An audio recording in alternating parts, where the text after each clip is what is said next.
On Friday's English Bites this series, we're going to have a review. We'll take a look back over the week and talk in more detail about some of the language points we've discussed. Today, we're going to take a look at words relating to different types of plant and animal species. We'll start by listening to a reporter talk about the problems of cane toads. It's 70 years since cane toads were introduced to Australia from South America. Northern quolls, snakes and goannas have already fallen victim to the toad's toxin, and there are grave concerns for Darwin's frill-necked lizard population.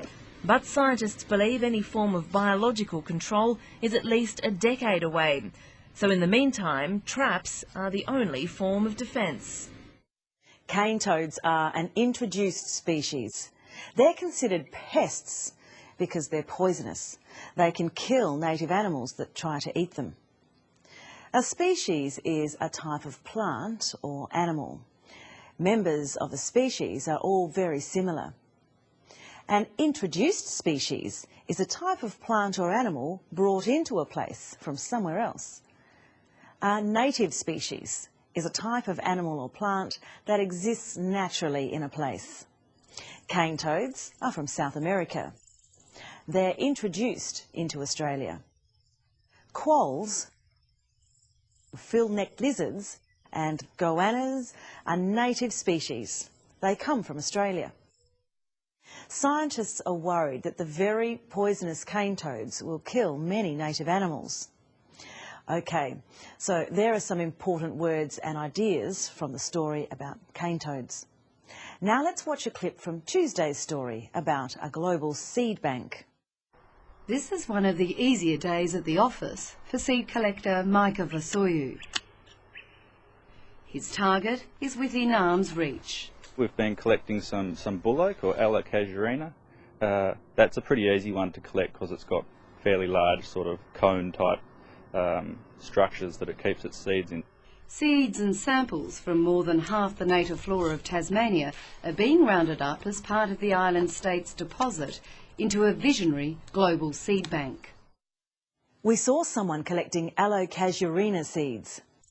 The seed bank project is trying to stop plants from becoming extinct in the future. So Tasmania's native flora is being collected. Flora are plants of a particular region or period.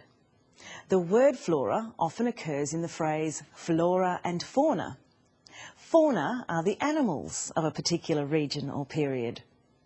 Flora and fauna were both ancient Roman goddesses. Flora was the goddess of flowers, gardens and love. Fauna was a goddess of fertility, nature and animals. So the seed bank is trying to save flora from extinction.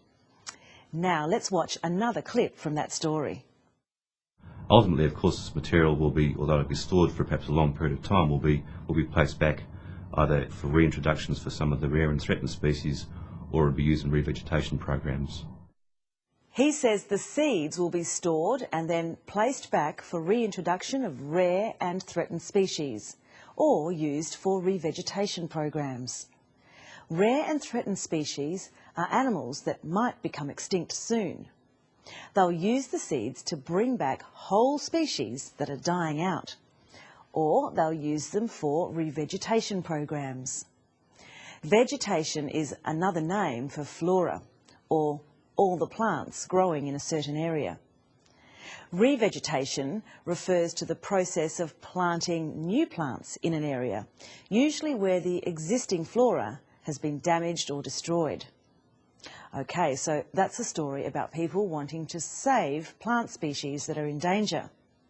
We also saw a story this week about people trying to kill off a species. Listen for the species name. This is Aedes aegypti, or the dengue mosquito. The Northern Territory has been dengue-free since the 1950s, but in February last year, routine trapping found the species in Tennant Creek. Peter Whelan is a medical entomologist and in charge of the dengue mosquito eradication project. So it was quite an unexpected thing to find Aedes aegypti in Tennant Creek. How are we going with the stormwater drains? Are we still Once a month, Peter Whelan travels to Tennant Creek from Darwin to check the progress of the eradication plan. These men have been working full-time for nearly 9 months to rid the town of Aedes aegypti and the threat of dengue disease by spraying insecticide wherever water can collect. The eradication program is aiming to detect and stamp out every single Aedes aegypti that will be in this place. The story is about the dengue mosquito, the mosquito that carries dengue fever. It's also called Aedes aegypti. That's its scientific name. The first name is the genus or the general type of plant or animal. The second name is the species name. All plants and animals have a scientific name like this. They're always written in italics, and the second name, or species name, has a small letter. A cane toad is called a Bufo marinus. A frill-necked lizard is a Chlamydiosaurus kingii. We also heard about the Aloe-casuarina tree today, a native Australian tree. Aloe-casuarina is actually the genus name. It's commonly called the she-oak. There are many different species of Aloe-casuarina. The science of classifying plants and animals is called taxonomy. If you go to our English Bites website, you'll find more about taxonomy, genus and species. And that's all for English Bites Review for this week. If you missed any of this week's stories, they're all on our website with transcripts, quizzes and more.